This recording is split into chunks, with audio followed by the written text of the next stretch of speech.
viendo al cautivo pasar. Imagínate un velero que se ha salido del mar, que por las calles navega con las velas desplegadas, portando a un Cristo radiante con las manos amarradas, entre una nube de incienso, de romero y de ajar.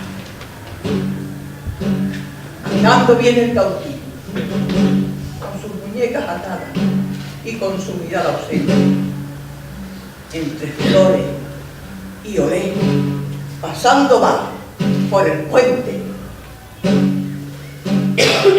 La gente se arremolina. Mujeres, niños y ancianos la guardan en cada esquina. Te recorre el alma un sentido divino, portado sobre los hombros de la gente de su barrio. Con qué arte, con qué gracia lo llevan los trinitarios. Qué señorío derrama al pasar por calle Lario.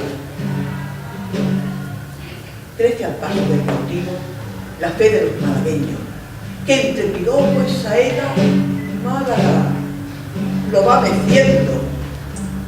La gente se arremolina. Mujeres, niños y ancianos lo esperan en cada esquina. Y con la brisa se agita una túnica divina. Un rayo de clara luna le va alumbrando la frente y el Hijo de Dios se aleja con el clamor de su gente, pasando por la alameda con un paso ligero.